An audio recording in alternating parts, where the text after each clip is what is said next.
Welcome to the show, Ali. Ali, I really appreciate it. Your time. It's a little hectic. Obviously, you're in Beirut, so with a lot of things going on right around right in your neck of the woods. Can you introduce before we get going in our conversation? Can you introduce yourself and tell us a little bit about your work and the venue you work for?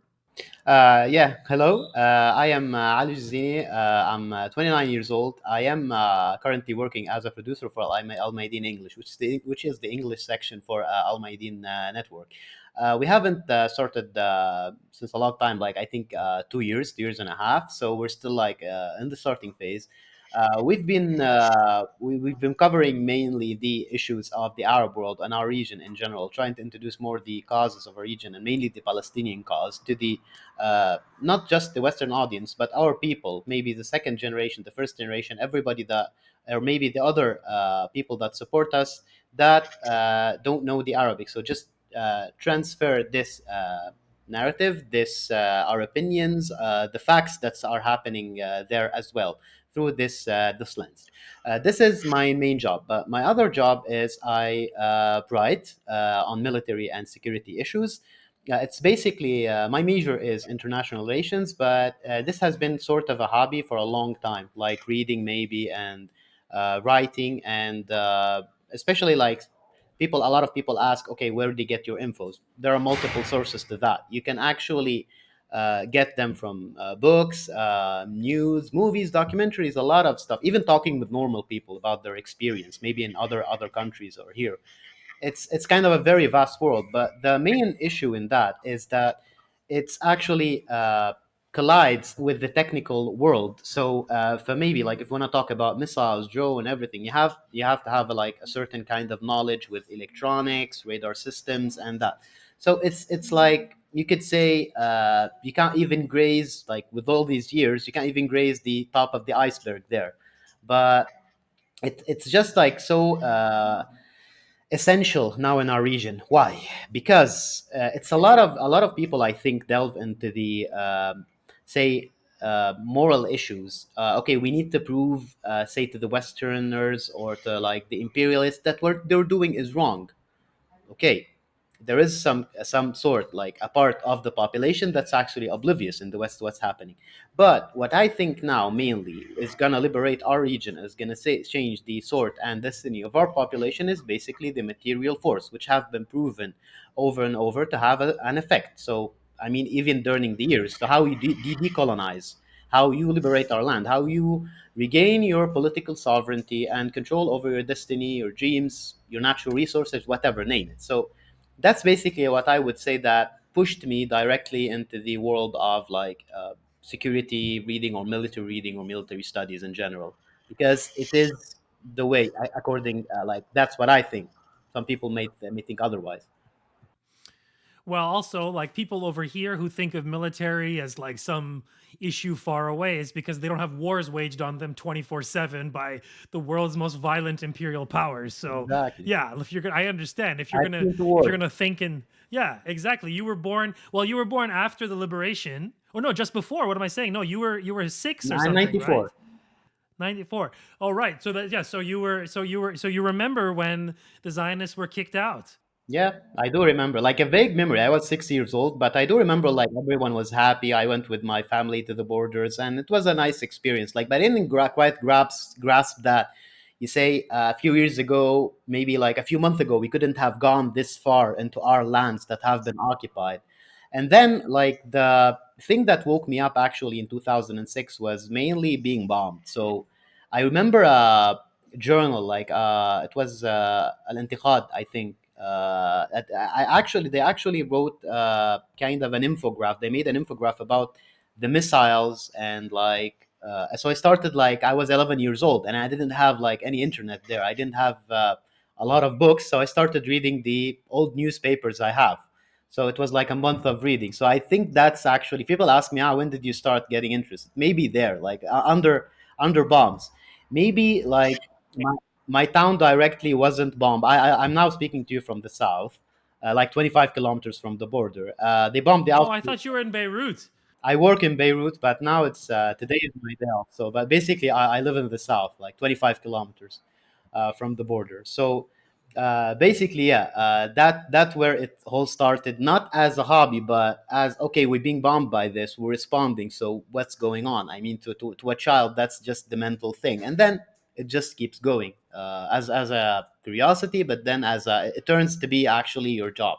Yeah, I mean, well, we can get into that, but I think right at the outset, I mean, we should say that there's a lot of things happening. Like, you know, we're on the sped up timeline. You know, when you can turn your voice notes on 2 times speed, we're on 5 times speed right now. Everything is going very quickly. As we started this, it looks like the Zionists are beginning their ground invasion. It seems like they're setting the tone for it.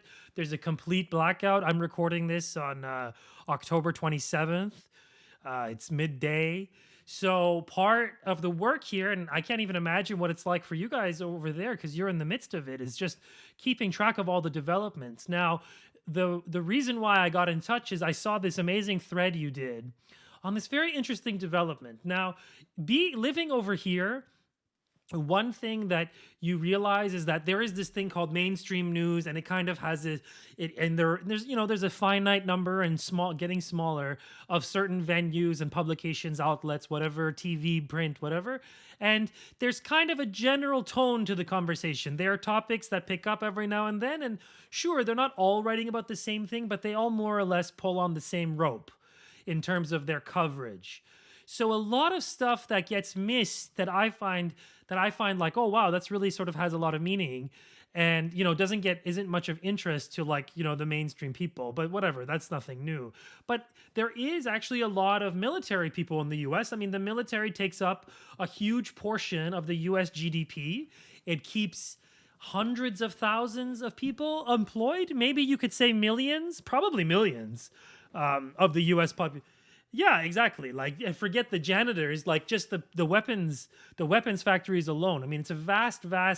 If you can say easily, it's a pillar of the American economy. And actually, that plays a role here because its financial role has a material consequence because they make everything so expensive as an excuse to print dollars, but then that makes it hard to replace. But I mean, we're getting distracted here because ultimately, what happens here is that there are conversations that happen, but they're mostly in kind of U.S. military circles, and they're mostly like, oh, this is an interesting thing, but mainstream. And so the thing that I picked up on you was this attack from Yemen, and it took place what, 4 days ago, 3 days ago? I don't even know the date.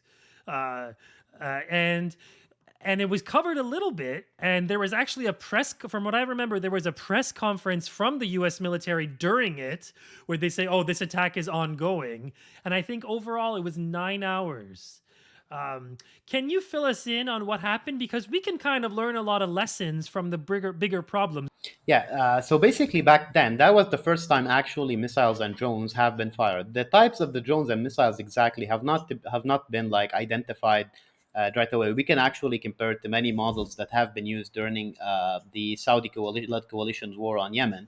But mainly, what happened is like the Americans first that intercepted like the USS Carney, which is uh, the a destroyer of the U.S. Navy, actually intercepted a few drones and a missile, and then they like, okay, like it's 15 drones and some missiles, and then they said like it's 30 drones and 5 missiles, which actually coincides with the total load of the SM-2MR interceptors that the destroyer might have used, like if the drones were and the missiles were a little bit far. So basically, of course, it doesn't just carry that. So it has like we're gonna delve into that more, like about the American missile shield. But to say that this U.S. vessel basically exhausted most, if not all its interceptors on intercepting cheap and cruise missiles and drones. So what happened is they have like exospheric interceptors. They have anti-submarine missiles. They have Tomahawk missiles, but the interceptors, and also they have like short-range interceptors. But the main thing they used against these cheap drones that were heading north is these very expensive $2 million interceptors each, which actually, $2 million. yeah, just Google the price of SM2 a medium range. Like it's actually Interesting. But mind inflation. If it's like the price in 2014, it's kind of different now. Yeah, it's even like more like say the SM3, the SM6 are much more expensive because they work on different altitudes. So if we're talking about like a battle of economics, that's going to be very hard for the US to do. So what happened is some reports indicated that also the Saudis have intercepted. No evidence have been provided. Maybe the Saudis will do that, of course. The ballistic trajectory of cruise missiles, because they fly so low, and drones cannot be really identified, so you don't know where they're going. Unlike the ballistic missiles, which you can approximately know, like since based on the trajectory, the velocity, and the altitude. So basically, the US sent a message. I wouldn't say the attack was directed at the US directly, or the US troops, but of course it was about sending a message. I don't really know also if they know that US Carney was there. Probably they did, or it's going to intercept, but that indicates the will, at least the will of Yemen to enter the war now on the side of Palestine. This thing has been a trend. So it happened in Syria, it happened in Iraq. As messages continue to overload the U.S. systems, the U.S. Pentagon systems. Okay, no, these people are real now. Okay, we've been downplaying them for the last decade. Say like if they bombed something here, we bomb a complete base and wipe out like it happened during a few years ago, like which they bombed for the base for the Iraqi resistance and killed many people. But now, the after one contractor, two contractor died in a drone attack. But now, That was a few months ago too. That happened a few months ago, right? Like there was a this was I feel like I remember that they bombed they killed a few guys and then it kind of stopped. It kind of died down the resistance. So it's a kind of deterrence formula. yeah, it's basically maximum retaliation because okay, that might look like okay, I can strike very severely on you, but there's another part to that deterrence. That's how deterrence work. Okay, so you know I'm gonna strike back, so you don't strike me. You can strike me, but you're gonna get it back. So the thing is, now they're being struck right and left, but what did they do? They bombed two like empty structures in their resort in Syria now. So it indicates a problem, and as well, they tried to downplay the effect of such attacks. So what happened is they said, well, nothing, nobody was injured. I think it was in Iraq, victory based. Yeah, no one is injured. Then we have 30, but all returned to service. And then like, no, some people received brain trauma, so we don't really know what happened. So that's actually contradicts the whole concept of deterrence. You're trying to downplay casualties. I don't know if some people died or not. Probably yes, but you're basically playing against what you like. You're not even thinking like think about the contradiction. You didn't even think okay, like just bomb them, that just kill some people just to make them believe. Now no, they didn't attack us. Like be aware, we're gonna respond if you don't stop. And like you bomb them again, then like be aware, this time I'm gonna respond. So that's basically the concept of deterrence. It takes only 1-2 times to ruin the whole concept if you don't actually respond harshly. But the thing in the US is, where is this going? So if I respond harshly, say, just let's imagine a scenario. So, okay, they bomb me with 2 drones. They bomb me now with 10 drones if I respond harshly. Next time it's gonna be 20 drones, and then like I have to bomb some structures inside the cities in Iraq. I got to bomb the PMF, and then some people would be pissed off and like, you killed my cousin, you killed my family member, and this is okay. The whole country now hates the US, and now it's gonna be a full scale resistance. What you gonna do with that in 2-3 thousand with 2-3 thousand troops? You already live in the Iraqi army bases in many occasions. So how are they going to manage that? That's why they're really cautious.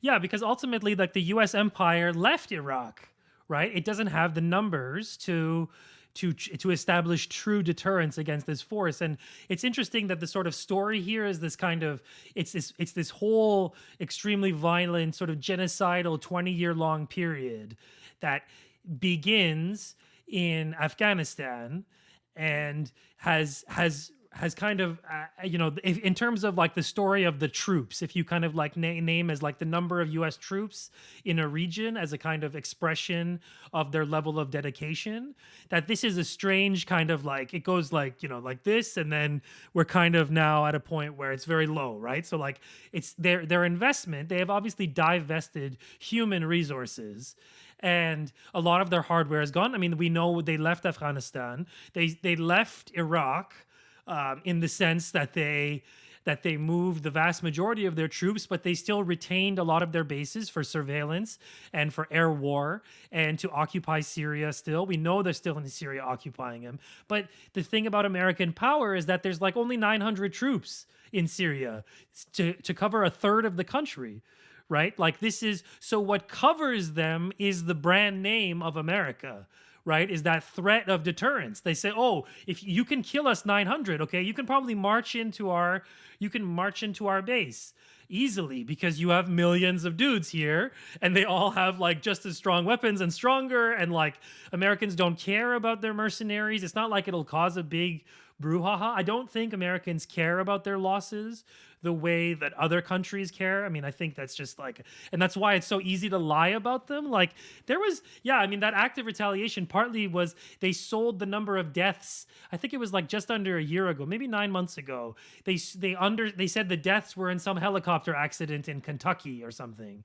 That's like a standard operating They hide their deaths because they don't want the political pressure to respond because then you're stuck in like a then you're stuck in a feedback loop with people who are greater in number. And especially now, given the context, there's a wider context of war. So part of the American calculation here has to be, okay, if Zionists kick off a regional war because they don't want to trade their captured for the captures that they have in their possession, so they'd rather just have a regional war. They'd rather have an invasion, which of course leads to regional war, which leads to the immediate death of US occupiers, right? Like in the number of thousands. Like that's the strange moment we're in. Are they really going to is Bibi really worth it for them? Like it's basically, it has a lot of motivations behind it, but basically like American soldiers are like going to die now because, oh please let us do just this one more genocide. Is this like, yeah, like is this a motivation for for which is like you go to war? Is this is gonna what you tell the US population? Okay, we're gonna go to war because, oh please, the Israelis need to do what, just one of this more genocide, and no please, like understand, people of the region, don't do anything, just this one more time and then we're cool, and then like two-state solution. I don't think it works this way. Like they're a little bit delusional. Of course, some of it is just complacency. The other part is just like they're hoping for the best. I'm not saying that if there is like, going to be a battle, like people tend to comment on and like what I write and saying like, ah, you're too optimistic. No, no, I just saying it's going to be a hard fought battle. But I'm just saying they're not as like strong as they are, and we're not as weak as we think we are, because it has been proven over and over. The systems that have been used in Yemen in the last years have proven to be effective. Like they have ran out of interceptors before the Yemenis ran out of drones and cruise missiles. Like in Saudi Arabia, Hamad bin Salman went like to buy some interceptors because they didn't have any. They fired more than 1,000 Patriot missiles. Patriots cost now between $4 and $5 million each. The interceptor, like, can you do that? Actually, if you go to Raytheon, or maybe it's Raytheon, I don't remember really. But if you go to like the manufacturer, he tells you like, yeah, go back in like 1 2 years. Like it's just, you can't just print it. Like, yeah, it's like it depends on the version, and you need to calculate inflation. Calculate And inflation. the battery costs 1.09 billion. Oh my Yeah, god. it's not like a drone. A drone like say a Shahad 136 estimates is like $20,000. Okay, you can I just, heard it was less. I heard it was like 14,000, but something. Yeah, something it like it's a depends, because joke. like the engine is like, if you make it maybe in Iran, it's different than if you import it from China. It's like it's really hard to estimate, the price of components, because it depends on the how you outsource it. But this is the beginning of the rise of the cheap war, basically. So maybe like it's not related to the issue, but the other day, like there was an FPV drone, like it's a quadcopter drone, which they attached just an RPG-7 warhead, and it hit basically a leopard 2 in Ukraine. I saw the video in the back of the ammunition, and it, like, this is a $300 thing. It actually detonated the 2 3 million. I know it's more. That's $4 million tank. It's just doesn't make any sense if you think about, but it's happening. So Well, yeah, it's because we're at a historical juncture where it's almost like like if Hegel were alive today, he'd be laughing just to think about like how history works, because you have this behemoth that rises from the Cold War, right, called the United States, right? It has no rivals in this time where they're completely unrivaled. They use that time to establish such a military power, but that military power in some ways is such a chimera, and that's what's being it's such like it hides something deeper, which is the nature of military power has changed. It's basically like there are a lot of theories in on the war on warfare have been established during, like, it's not the first time this happened. It's a cyclic relations between, I don't remember who envisioned this theory. It's not mine, but like so, there is a actually a kind of cyclic term between like defense and offense. It happened in World War I, and then it happened in World War II. Say in World War I, people didn't realize. Okay, they did mentally realize there was a machine gun. I shouldn't maybe run towards it, and they realized there was shell artillery. So, but people haven't like really saw the advent of like defenses that were established in the American Civil War. So they had to like delve into that, and like many people died before understanding. Okay, now the nature of warfare had changed. In the naval warfare in World War II, also people didn't understand, like there was the dreadnought, which is a big battleship that was like designed by England, the British Empire, and everybody started copying the dreadnought type. And then like World War II happened. What happened then, like when the British faced the Japanese with aircraft carriers and the Pacific? They just got completely wiped. So the British Empire hadn't made this like leap towards aircraft carriers as much as the US and the Japanese. So what happened is, I'm gonna get to our history now from there. But what happened is, okay, it's still a big battleship with like I think it was 16 inches gun or guns or something. So it like maybe say 30 mile gets like Chelsea 30 mile. But if you have an aircraft carrier, okay, you can send a recon plane maybe 200 miles. Okay, we spotted the dreadnought and send like 30 striker planes with torpedoes and bombs. They're just gonna sink the dreadnought. It's not gonna do anything about it. Like the aircraft carrier is 200 miles away. So basically, we're in this stage now. When did like the last naval battle happen? Never, like ever. World War II, maybe there was no big naval battle. Maybe the Falkland War, let's say, which is the where the Argentinians sank a British. I don't remember the type, but a British vessel with exocet launched from a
warfare that have been prevalent in the last century is approaching its end. Probably it needs to adapt. That like ships will exist as much as tanks will always exist. So because people need tanks to like for certain combat roles as much as they need aircraft carriers, but it's just not there. So like let's put an example here, maybe in Lebanon. So scenario number one, okay, there's full scale war here.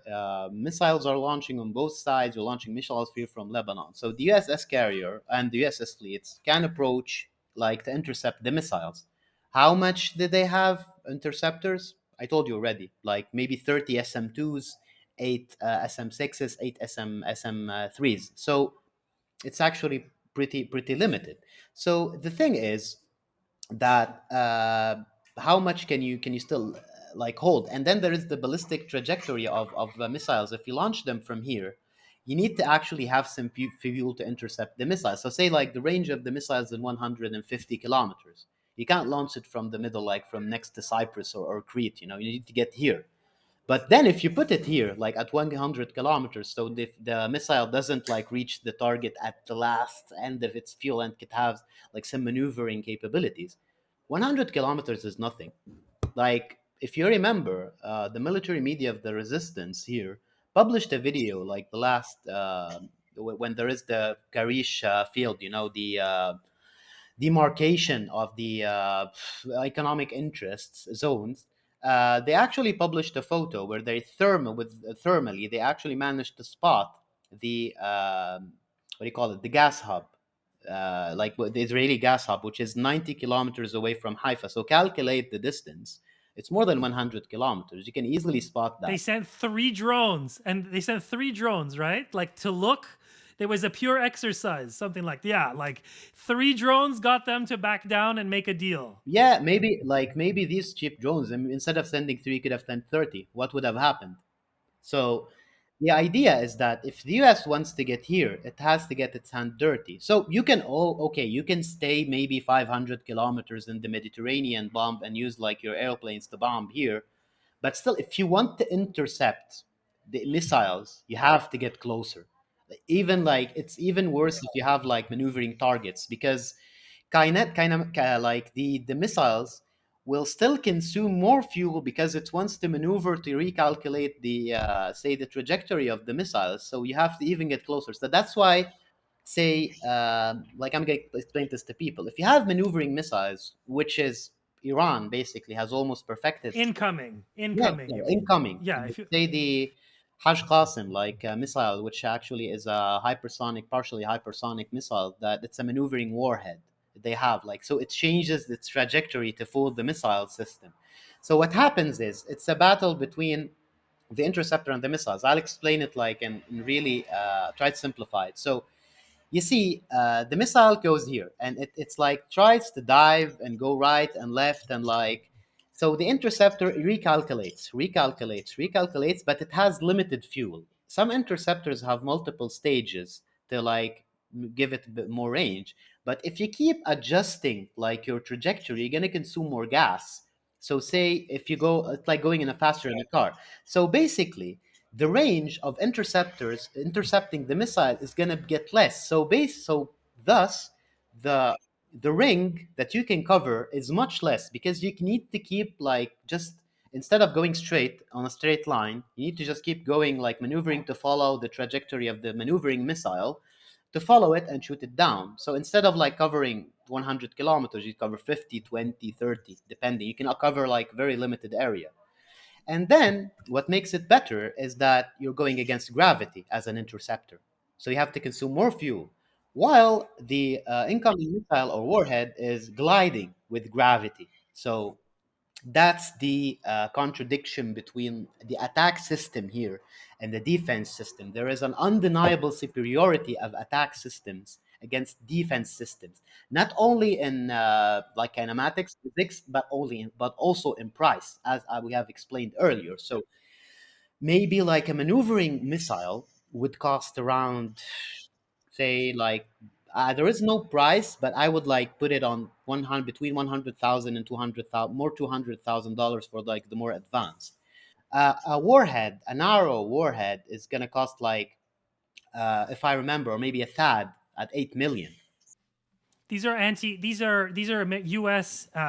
Missile defense Yeah, interceptor THAAD is missiles, like right? for the Yeah, big boys. It's like for the that's THAAD. THAAD's yes. interceptor. Yeah, the THAAD system. That's the one that failed to protect the Saudi. That's the one that failed to protect Abqaiq, right? Didn't they, or was it Patriots? No, it was the Patriot. Basically,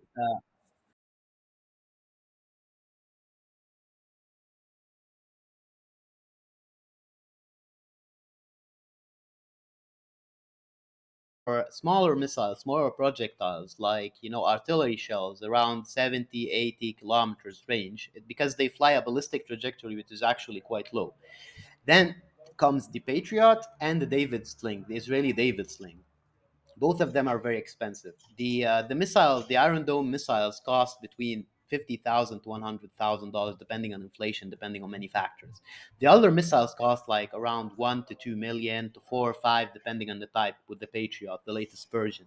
Then, if you want to go to the Arrow and the THAAD, we're talking about $8 to $10 million a missile, because these are like it goes like, say, uh, like, just to put it in range, the Patriot and the David Sling intercept actually maybe 300, 500, 600 kilometers range missile, while the THAAD and the other is like for intercontinental missiles and ballistic missiles that have 2,000 kilometers range, because they actually go quite high for the ballistic trajectory. So it's not a winning deal in any way. So the thing is, with my thread that I wrote, is that how much can you go on? How much? Especially that, say, there was a video from Ukraine earlier, which they fired like 20 to 30 interceptors. I don't remember the number. Uh, Yeah, for the Shaheds, right? that was like $150 million. For flying lawnmowers. Yeah, flying lawnmowers. They spent $100 million or something, Yeah, or one fifty hundred and million fifty dollars million something. dollars something on just like just continuously.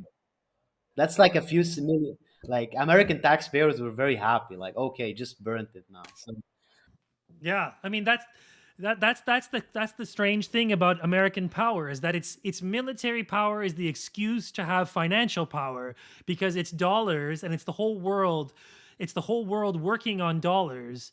Like, everybody gives the US its best stuff, and they just get back paper. Like, they get back pieces of paper, and it doesn't even paper anymore. It's just numbers on a screen somewhere. I mean, yeah, it's but crazy. there's a limit to it. Like, there's a There's limit a to limit, it. and Like, we've I'm not. reached it. Yeah. Yeah, I don't like. I am. I have like very limited knowledge on economics, but the thing is with it is that, yeah, all the indicators about the inflation, the debt ceiling, the difference, the budget gaps are all negative. Like, they're increasingly negative, and it's only going to get worse if you can't say fill the strategic oil reserve, supply that the U.S. have, that is already exhausted because it was trying to bring down the oil prices to hurt, like, say, Iran and Russia, but it hasn't worked. So what happened is, they're just, yeah, yani not even in the military sense, it's just the economic sense. They can't finance like such a war because the oil prices will rise, the European economies will hurt so bad, the whole global economy is going to hurt. But are you going to do that, like, to burn the whole house just because, okay, let's please let Israel do the other another genocide?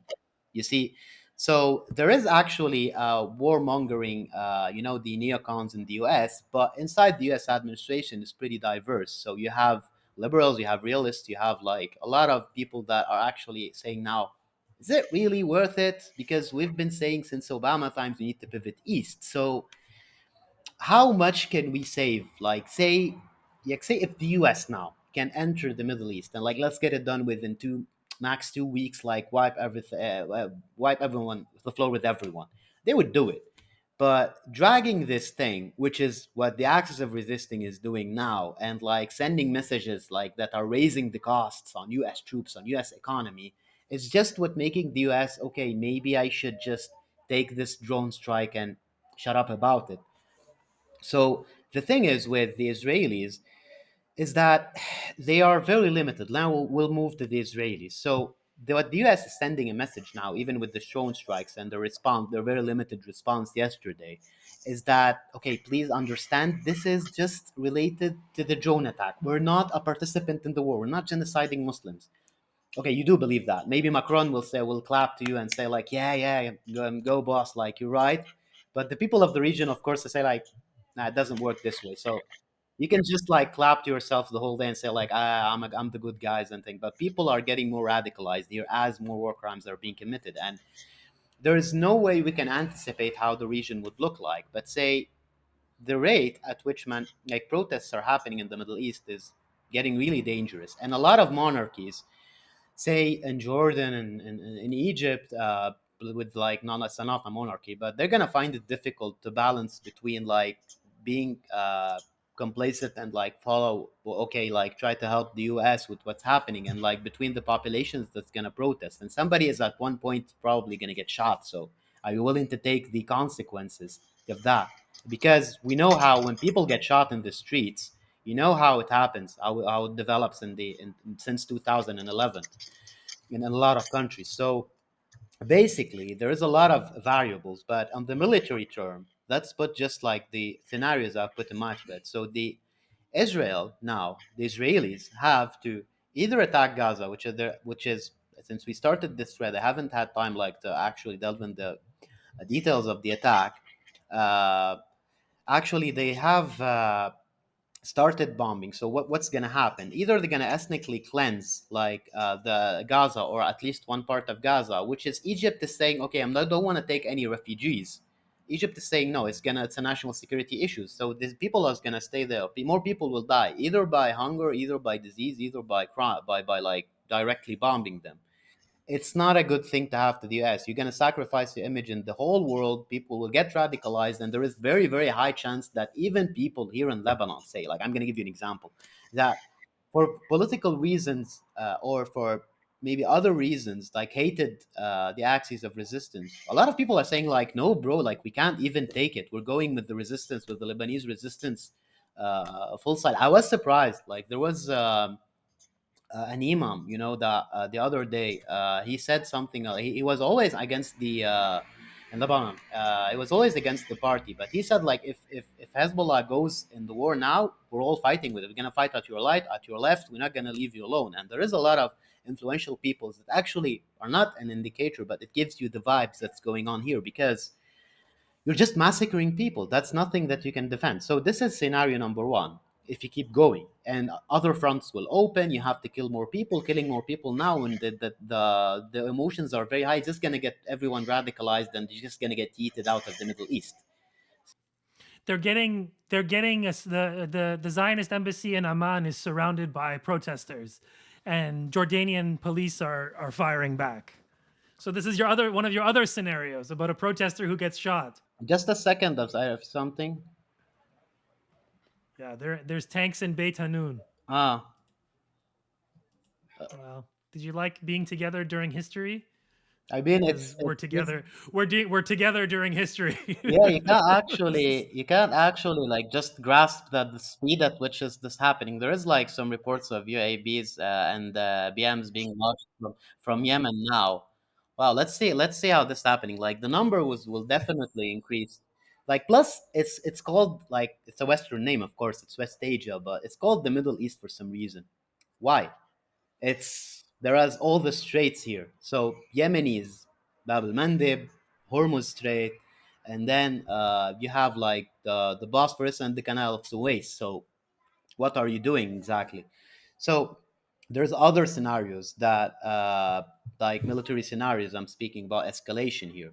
You can either attack Lebanon indirectly, which will directly the Israelis attack Lebanon, but this is just like also very a big failure for them because okay, I'm attacking one, I'm making one genocide, let's commit the other. The U.S. doesn't want to stand with that, of course, because at least the West struggling after Ukraine thing to keep what's remaining of its face, like, in front of the third world. And there is another thing also, the payback. You see, as a colonizer society, the Israelis just thrive on the fact that we can stomp on the natives whenever we want. The fact that there is this slight margin, it's not a slight margin, it's a big margin, that you wouldn't be able to fight back. You can only achieve, like the Israelis need to achieve only total victory. So, say, if there was an exchange here and Israeli economy is in ruins, like, okay, they're going to bomb back. But this is just gonna cause the reverse immigration because I can't overpower the natives anymore. I can't overpower the original people of the land. I'm a colonizer, so even if there was like no total victory here, but the fact that the Palestinian resistance still stands and the Lebanese resistance still stands at the end of the conflict is just an existential threat. I mean, a threat for Israel because if it's not gone in now, like it will be gone in a few years because it's just like a domino effect, or maybe like how the stocks work. Like somebody sells, oh, they're selling, like let's everyone sell, and that's how that happens.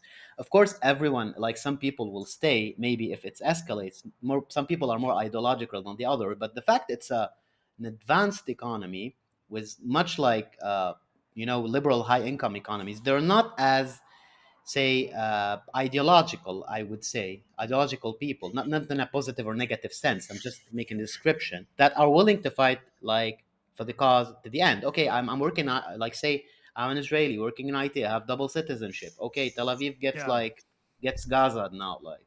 Like say Yeah. so Why you would get it. I go back? Why would I choose the harder life? Yeah, Yeah. maybe Well, like that's the they thing.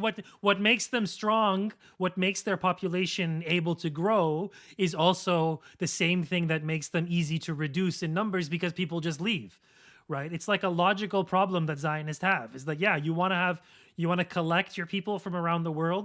Those people are going to retain their passports and they're going to fly out to their comfortable lives outside. Whereas Palestinians don't have the luxury of doing that, and Lebanese don't have the. They're from there. It's the difference of having roots and not having Yeah. roots. And the main problem also is that the same people that create value, that create your superiority or certain economic and technological superiorities, are the people that are highly skilled and that are more prone to leaving because they're higher income, they have certain political orientations. That's just like how it works. You see, the extremist Zionists that are like mainly in the West Bank, the settlers, they might stay, but they don't work in IT. They don't make missiles. Yeah, they don't make spy software. Yeah, yeah. They The don't spy softwares are in Tel Aviv, and they're like. mostly like Yeah, European yeah, Jews that I came here, and like it's a yeah, whole other topic for another discussion. The hierarchy between like Eastern Jews and like Western Jews, and yeah, it's even inside the Israeli society, it's pretty hierarchical, you know. So the fact is, yeah. can you take that? It's just the threat of being there and being able to apply counterforce to the Israeli force is just an existential threat. So if they even bomb us and they can't like enter 1 inch and we're standing here at the end of the war, I'm gonna just to give you two examples.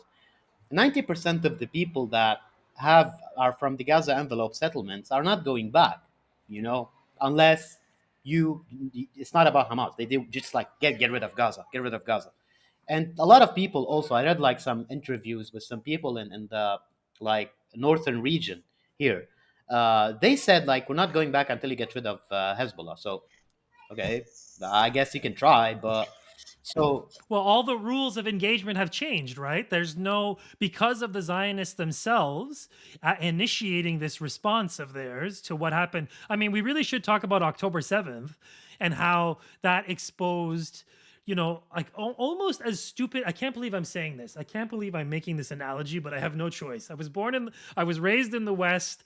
I'm a hostage to this culture and this idiocy that rules here. So I'm going to have to make a Star Wars analogy. But really, these people thought they could build a Death Star and they could just be the Death Star and hit people whenever they want and attack without any remorse and destroy and think that they have no sensitive spots. That all that firepower doesn't have sensitive spots that can be exploited by people who are willing to lose people in pursuit of a larger victory. That's the difference between the Zionists. The Zionists are not willing to lose their people, so they lie about their casualties. They don't celebrate them. Like Hezbollah is proud of its martyrs.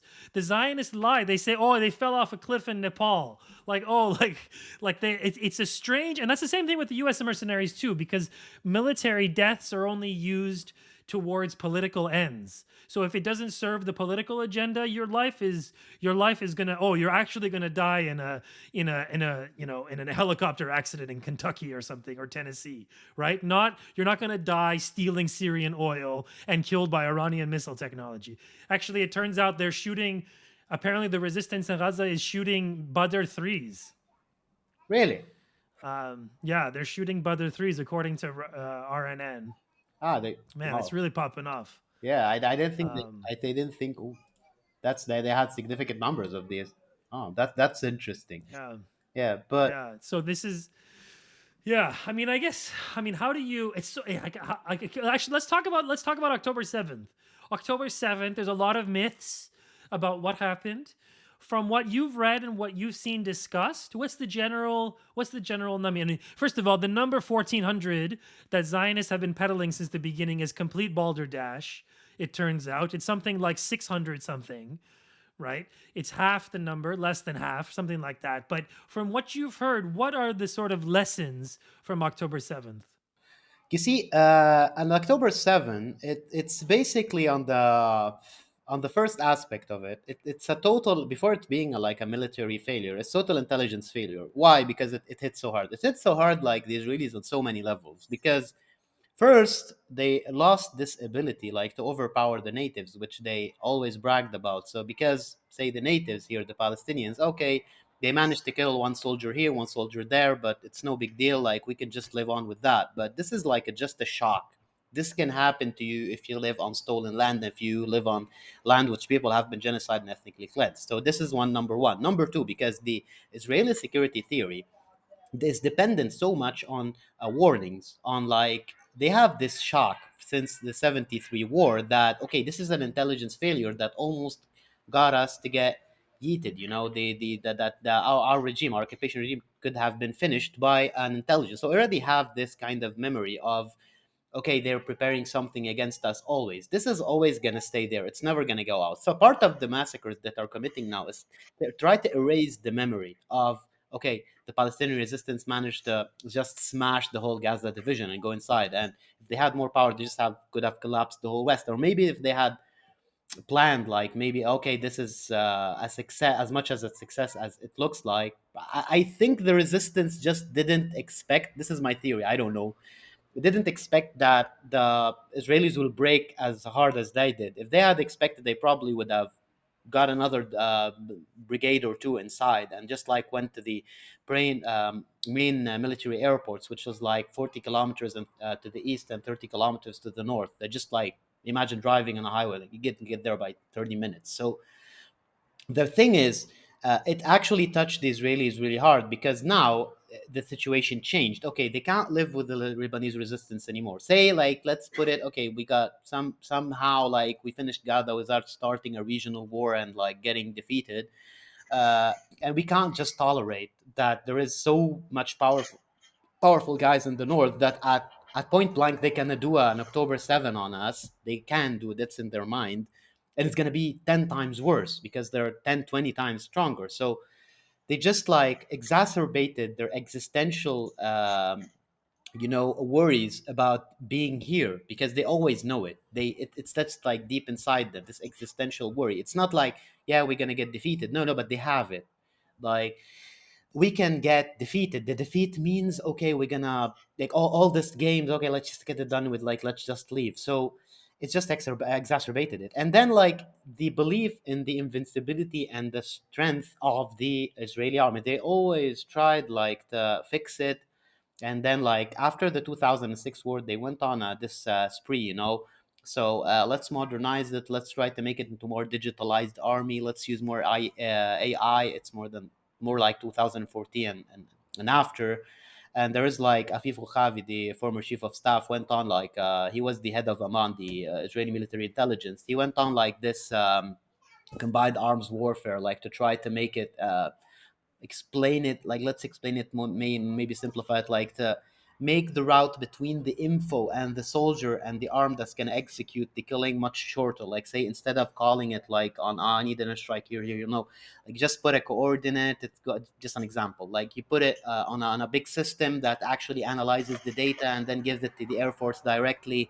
And then try, like, instead of giving the like, say, the drone strike capabilities to much hierarchical level, let's just put it on the head of the battalion instead of the say, like, the head of the division.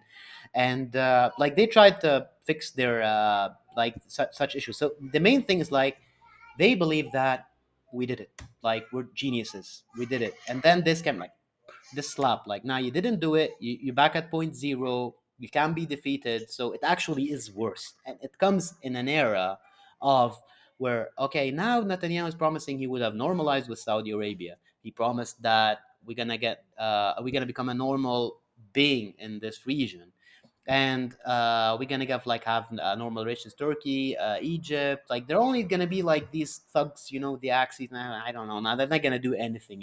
Syria's just destroyed. And so it comes in a very critical, not only in the history of like this Israeli occupation, but in the history of personally for Netanyahu. So that's why he's overreacting. He looks like a very, he kind of tries to look like a crazy guy. I can do whatever you want. But he has this kind, there's a lot of personalities. And politics that are actually quite similar, which is they play the crazy guy card. So say, I am unpredictable. I can do whatever they want. But he is one of the most cautious Israeli politicians. For Tamar, what I read about his actions, he's like very well studied. Like imagine in the war cabinet, everyone wanted like let's go on Lebanon. Axios have well, 1 week ago have put some leaks about it. So everyone wanted to go to Lebanon. And then he was the only guy that like say no chill, it's not as simple as that. And then like the Blinken came and just gave a beating to all of them. Nah, just this is just like bigger than all you think. Don't go that way. The U.S. is like just it's not my expression. One of the guys here said it. Like the U.S. is just trying to grab the horns of the Israeli bull. It's just like gonna hurt itself more than the fact that it's actually here like to beat everyone. It's like they're trying to convince the Israelis like that's what it seems, despite all the media. Of course, they're going to stand with Israel, but like, can we please stop? We have a headache. We have like much other pressuring issues in the world. So, of course, that I'm not saying that not going to participate. There is a high chance of them participating in the battle, but it's just that this is not their preferable outcome. And then the Israelis are this kind of they need to be extremely violent. They need to be extremely like bloody because they actually this is the only way for them actually to send the message because that's the only way for them that they can survive like which actually contradicts the strategy of the US of appeasement here and trying like to de-escalate because they need to be the Zionists need to be as violent as they can and the US needs to be as less of violence as it can.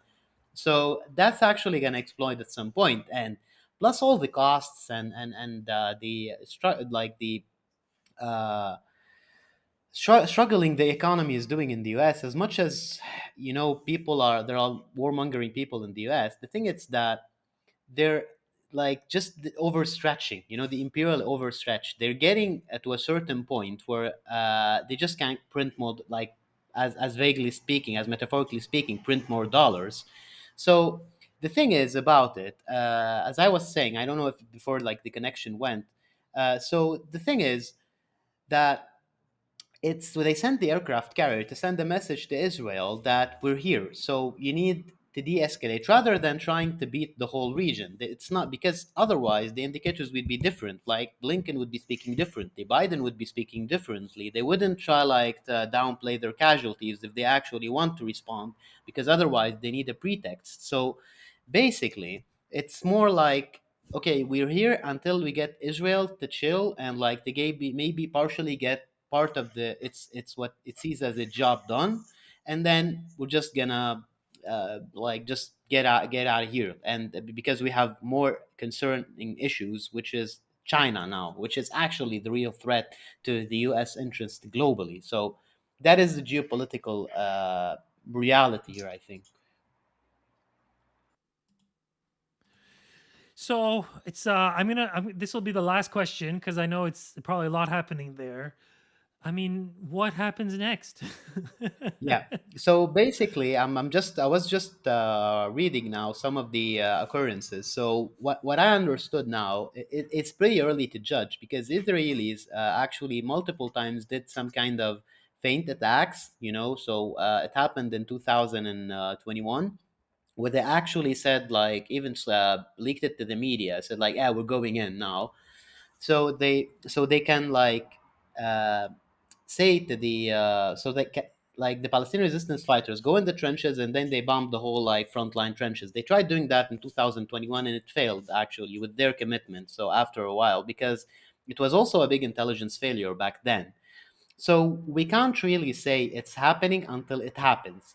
What is actually accurate now is that they're bombing with like artillery strikes. They're bombing heavily. Internet has been cut out, according to multiple reports, and they're trying to advance from one axis. But I don't really know if this is it or not. It's too early because it might be just like they're trying to bait, to get the fighters out of the trenches and like they might do it as well multiple times. They have done it multiple ways in the past. And the fun part is they always think that we're very smart. Our enemies are not gonna, they're never gonna find it. Like it's kind of getting ridiculous at one point because while military planners are actually wiser than politicians, but it's just a social issue at one point, because it's just a cycle in history. Slavers just get complacent at one point because they start thinking that their slaves, or the people they control, are just not that smart. They're never gonna find like a way to take us, and that's why they also get extremely violent when their ego is busted and they have like to reestablish the order. So that's why they need to uh, like a huge amount of violence to actually do something and to instill fear. So what will happen now is, it depends on if it's the real invasion or not. If it's the real invasion, there is a big possibility they get entangled in Gaza, and this will give not just like say the incite, I mean, other parties from going in, as much as also it's going to cause a lot of civilian casualties. So this is another motivation, but this is going to speed up the things much more. I don't think it in Lebanon it will stay as a border, like say as a the blue line skirmish now. Things are going to escalate really fast once they start like the land invasion. But the thing is, too much is at stake. They had been surprised by the slap they received on October 7th. So they're very cautious, even though they're very violent, but they're very cautious to the fact that such losses, say like if they lose 500 to 1,000 soldiers trying to go there, like which means about 5,000 casualties, I mean injured and killed. This is just a big number for the Israelis, not just for the fact that they're small armies, and it's not just like they have reserves, people that need to work, in other stuff. It's just like a big blow, and it just this the like say the weakest uh part materially of the resistance axis. So what you're going to do with the north? Are you going to drop more bombs to the south? So the fact that what the resistance in Lebanon is doing is actually leaving a big part of the Israeli force just on hold, anticipating what's going to happen to the north, because that's the real threat is going to come from if things escalate. So a ground invasion of Gaza would that's why it would make things like much go faster, because of the like the things I mentioned. To end it, like uh, it's actually really hard to imagine what will happen. The variables are just too much. But what I can say is that what it is apparent that the Israelis, I mean the military leadership, lacks the willpower and the initiative to actually conduct such an offensive. They might do it like today, maybe tomorrow, but the fact that they waited so long to do it, and the fact that there is infighting that has been reported by the Wall Street Journal and Axios and many other outlets through leaks, indicates that some, like say, more rational people there are having trouble like convincing the other, like, no, maybe we should back down this time. But this poses another contradiction, because if you back down and don't eliminate the Palestinian resistance and Gaza, this is just gonna get extremely ugly when things are done. So when people go with the forks demanding the people responsible for October 7, other people is gonna start, like the extremists are gonna start defending Netanyahu, and internal stripes already exist there in the colonizers' society. So that is why also they can't stop. It's not just about teaching a lesson, to the natives. It's about tasing themselves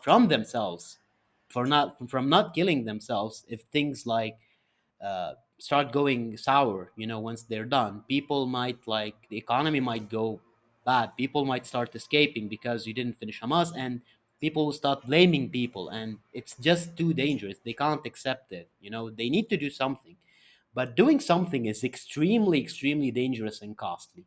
So to sum it up, this is what I can call a checkmate. It's literally a checkmate what they're in now. Yeah, and like a wounded animal is that much more violent. So God protect the people Exactly. of Gaza and our region. God protect you guys in the south. God knows what the Zionists will throw at you Thank you, brother. guys. I hope you stay safe, Ali. Thank you for this conversation. Thank you for this great Thank analysis, you, brother. and let's keep in touch. Definitely. Thank you for hosting me again. It was a pleasure speaking with you. Inshallah, we will have victory soon and liberate our land.